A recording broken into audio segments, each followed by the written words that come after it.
हमारी संस्कृति, हमारे संस्कार सदा रहें हमारे साथ। सब्सक्राइब करें तिलक।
हम दोनों अपने पिता के श्री चरणों में प्रणाम करते हैं।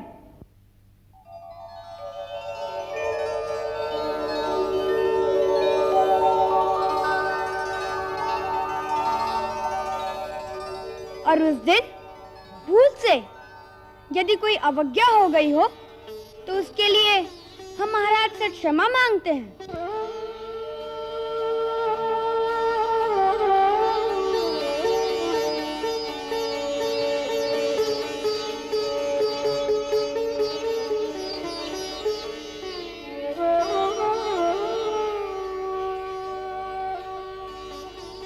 आप दोनों कहना चाहते हैं कि आप हमारे पुत्र हैं? जी महाराज। इसका प्रमाण?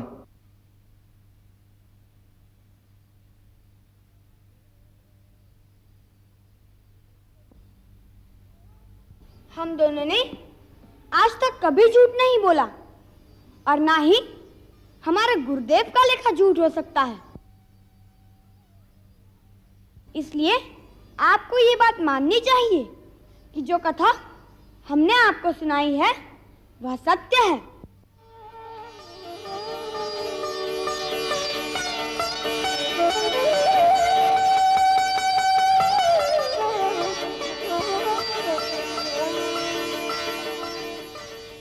हम तुम्हारे सत्य का विरोध नहीं करते, परंतु अयोध्या के राजकुमार कहलाने और इतने बड़े राज्य के उत्तराधिकारी होने के लिए उस सत्य को सिद्ध करना पड़ेगा।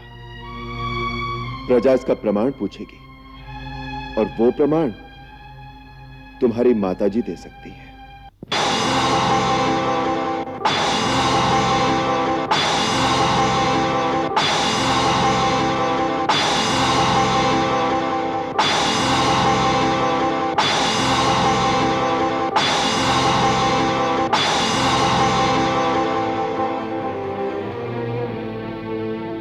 महाराज ठीक कहते हैं, महारानी सीता को इसका प्रमाण देना ही चाहिए।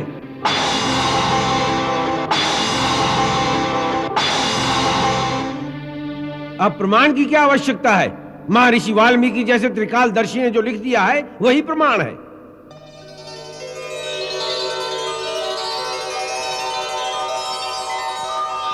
अब हमें महारानी सीता को आदर सहित वापस बुलाकर उन्हें फिर से अपने राज्य सिंहासन पर सुशोभित करना चाहिए।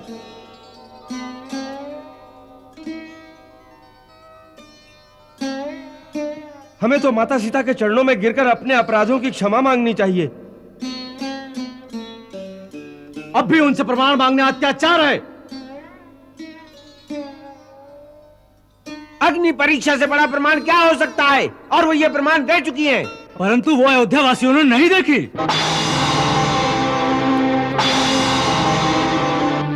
देवी सीता को स्वयं आकर अपनी शुद्धता का प्रमाण तो देना ही चाहिए। एक बार प्रजा के सामने आकर अपने मुंह से जो कह देगी हम मान लेंगे।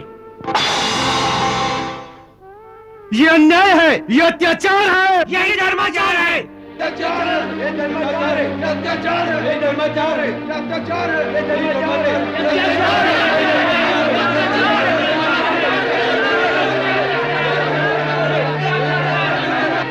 इसका निर्णय कौन करेगा?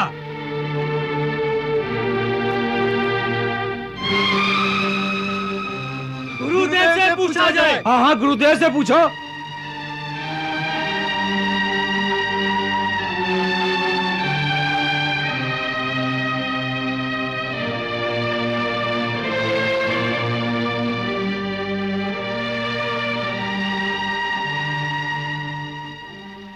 राजा में ईश्वर का अंश होता है, इसलिए राजा ही इसका निर्णय करें। उनकी बात सबको स्वीकार करनी होगी।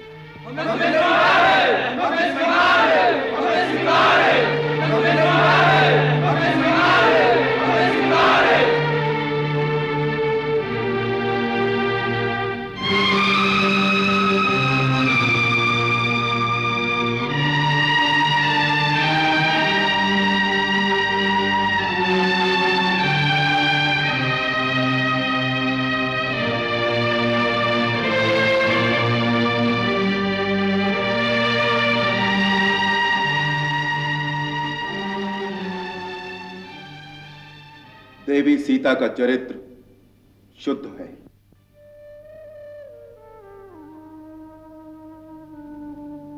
उनमें किसी प्रकार का कोई पाप नहीं है। फिर भी राज सिंहासन की उच्च मर्यादा स्थापित रखने के लिए यह उचित है कि वो महर्षि वाल्मीकि की अनुमति से कल इस सभा में आकर सारे जन समुदाय के सामने अपनी शुद्धता की शपथ लें, जिससे ये लोकापवाद सदा के लिए समाप्त हो जाए और हम राज सिंहासन पर उन्हें सम्मान पूर्वक बिठा सकें।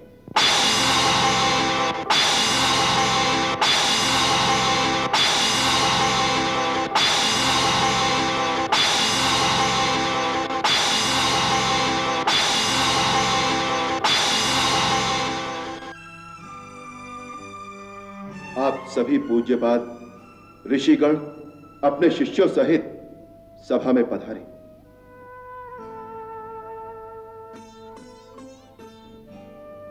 समस्त राजा लोग भी उपस्थित हो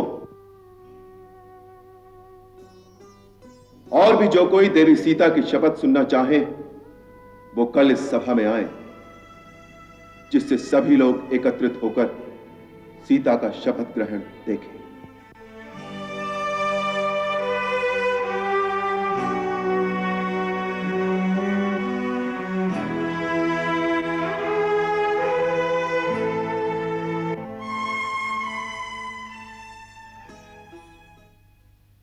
यह स्त्री का अपमान है, उसकी विडंबना है, परंतु पतिव्रता स्त्री पति की प्रसन्नता के लिए ही सब कुछ सहन करती है।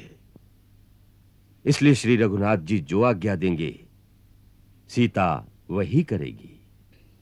ये कहाँ का न्याय है रे? स्त्री होने का इतना बड़ा दंड? मेरी दृष्टि में तो पहली अग्नि परीक्षा भी अनुचित थी। यदि तुम्हारे मन में विश्वास नहीं है तो 1000 अग्नि परीक्षा हो, 1000 शब्दों का कोई अर्थ नहीं। और यदि विश्वास है तो उनकी कोई आवश्यकता ही नहीं।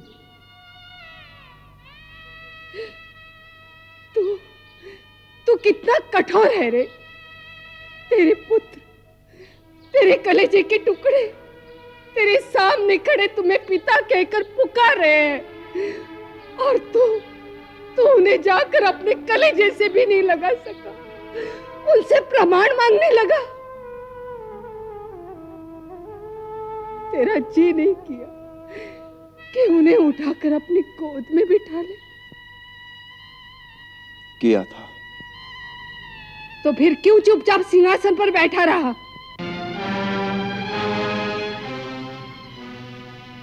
मेरे पैरों में राजधर्म की बेड़ियां हैं मां। आप एक राजा की विवशता तो समझिए कि मन में सीता की पवित्रता और अनन्य प्रेम पर पूर्ण विश्वास होते हुए मैं जीवन भर उसी की भांति धरती पर सो सकता हूं, उसी की भांति सन्यासी का जीवन बिता सकता हूं। परंतु प्रजा में एक भी अपवाद जब तक बाकी है, उसका हाथ पकड़कर उसे राज सिंहासन पर नहीं बिठा सकता।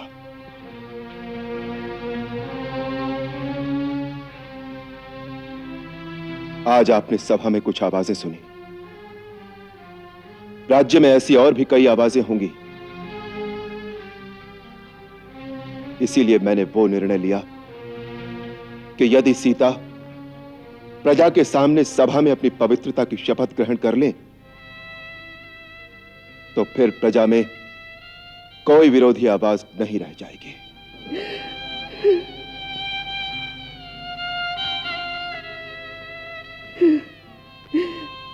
ये राजधर्म किसने बनाया?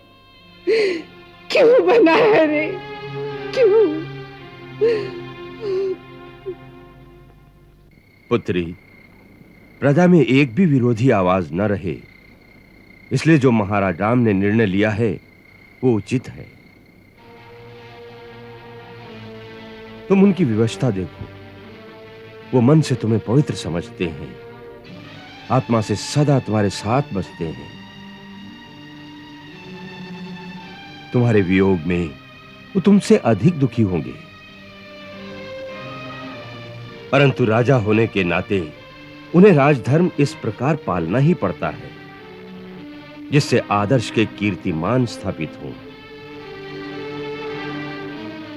यही समय है उस अपकीर्ति को धोने का।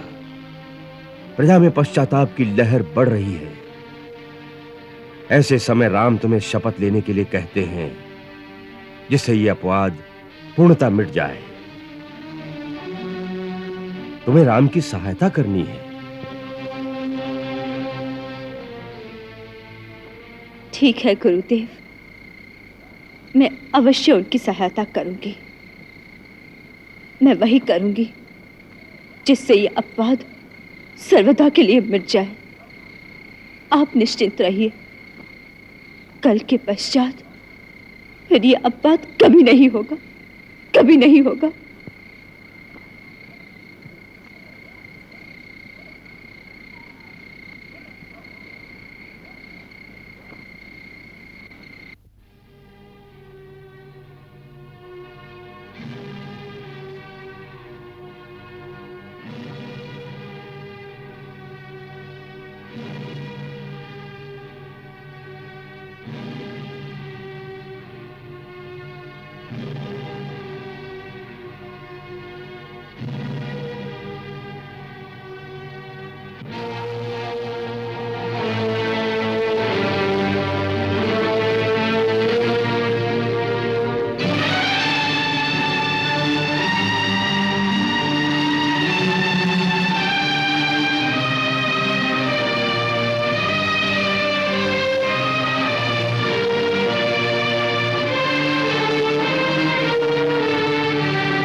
महाराज राम की आज्ञा अनुसार देवी सीता इस राजसभा में पधारी हैं।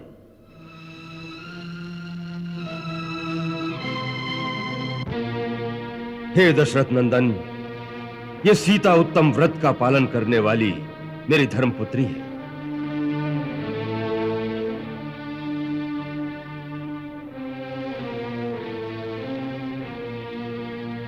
अब आप इसे आज्ञा दें कि वो अपनी पवित्रता की शपथ ले।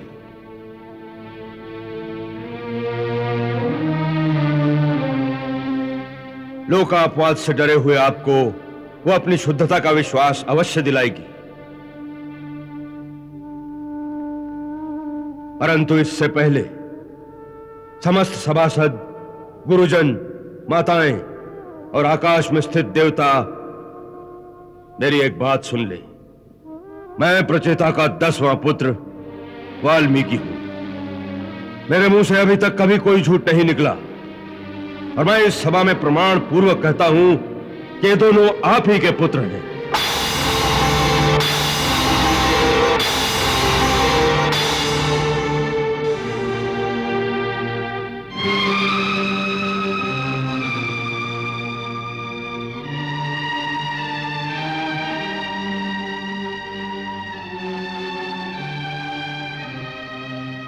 मैंने कई हजार वर्ष भारी तपस्या की है।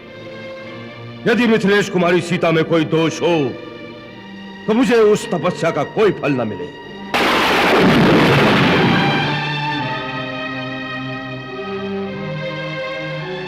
मैंने मन, वाणी और क्रिया द्वारा पहले कभी कोई पाप नहीं किया है। यदि मिथिलेश कुमारी सीता निष्पाप हो तभी मुझे अपने उस पुण्य कर्म का फल प्राप्त हो, अन्यथा मेरे सारे पुण्य कर्म निष्फल हो जाएं।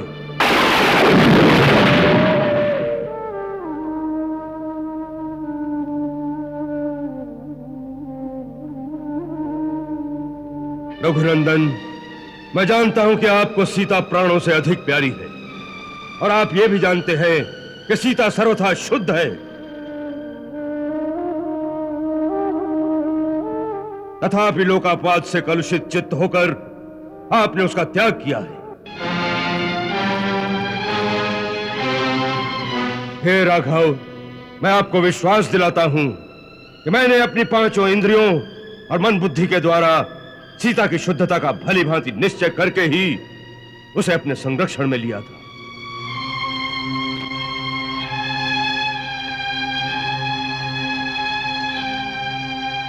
महाराज, मैंने दिव्य दृष्टि से यह जान लिया था कि सीता का भाव और विचार परम पवित्र है, इसीलिए यह मेरे आश्रम में प्रवेश पा सकी है। इसका आचरण सर्वथा शुद्ध है, आप इसे छू भी नहीं सकता है, तथा यह पति को ही देवता मानती है।